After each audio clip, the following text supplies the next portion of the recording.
Chapter 3. Paps Cabin. The next day, Pap went to Judge Thatcher's office.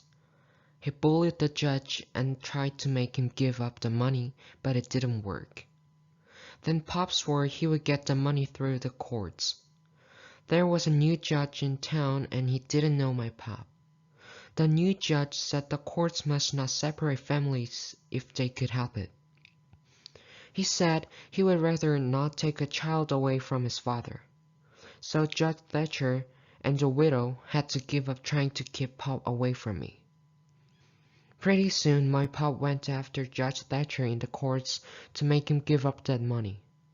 He chased after me too for not stopping school. He caught me a couple of times, but I went to school just the same. Most of the time I just dodged him or outran him. I hadn't liked school that much before, but now I liked it just to spite my Pop. He started hanging around the widow's place too. Finally, she told him that she would make trouble for him if he didn't stop. Well, that made him mad, so one day he waited for me in secret and grabbed me when I wasn't looking. He took me upriver to an all-log hut. The hut was so deep in the forest that you couldn't find it if you didn't know where it was. He kept me with him all the time. I never had a chance to run off. We spent all day in that old cabin. At night, he always locked the door and put the key under his head. He had a gun he was stolen, and we fished and hunted. That was how we lived. Every once in a while, he locked me in and went down to the store to trade fish and game for supplies.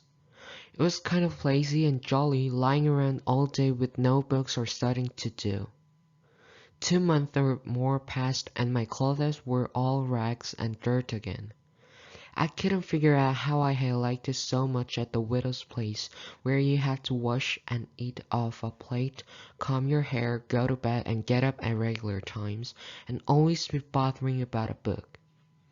I didn't want to go back. On the other hand, I also didn't want to stay with Pop. I had tried to get out of the cabin many times, but I could never find a way. The windows were too small and the chimney too narrow for me to climb. I had searched the place 100 times. Finally, one day I found an old rusty wood saw and started sawing at a section of the big bottom block. I wanted to make a hole just big enough to crawl enough. It was a long job, but I was getting toward the end of it when I heard Pop's gun in the woods. I hid the signs of my work, and pretty soon Pop came in. He wasn't in a good mood, which was normal. He had been in town and everything was going wrong in the courts. It was a long, slow process. His lawyer said he might lose the case and I would have to go back to the widow. Well, I didn't want that. At one point, Pop got so angry talking about it that he kicked an old barrel and hurt his foot. He hopped around yelling and cursing for a long time. He was angrier than ever. The old man made me go to the boat to fetch the things he had brought. Outside, I thought it all over and decided I would leave with the gun and some fishing lines. I would hide in the woods when I ran away. I wouldn't stay in one place but just march right across the country, mostly at night. I could hunt and fish to stay alive. I would get so far away that neither the old man nor the widow would ever find me. After supper, Pop was in a very bad mood. I guessed he would be asleep soon. Then I could steal the key or saw myself out. I didn't fall asleep though. He groaned and moaned and thrashed around this way and that for a long time. At last I got so sleepy that I couldn't keep my eyes open. Before I knew it, I was sound asleep. All of a sudden there was an awful scream and I was up. Pop was looking wild. He was skipping around and yelling about snakes. He said they were crawling up his legs and then he would jump and scream. But I couldn't see any snakes. I've never seen a man look so wild in his eyes. He was seeing things and I thought he might be sick or even crazy. Pretty soon he got tired and fell down. Then he rolled over and over very fast.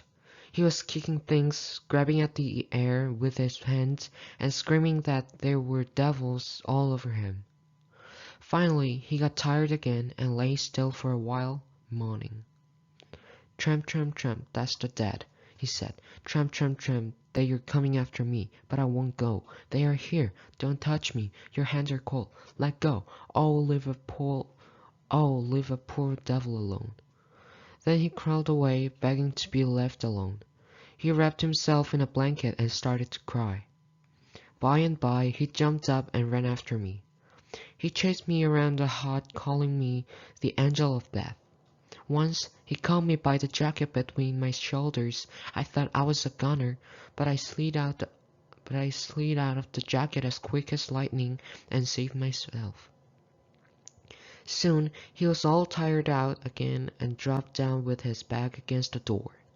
He dozed off pretty soon. I climbed up on a chair as quietly as I could and got the gun. I made sure it was loaded and laid it across a barrel, pointing it toward Pa. Then I sat and waited for him to move. And how slow and still the time did drag along.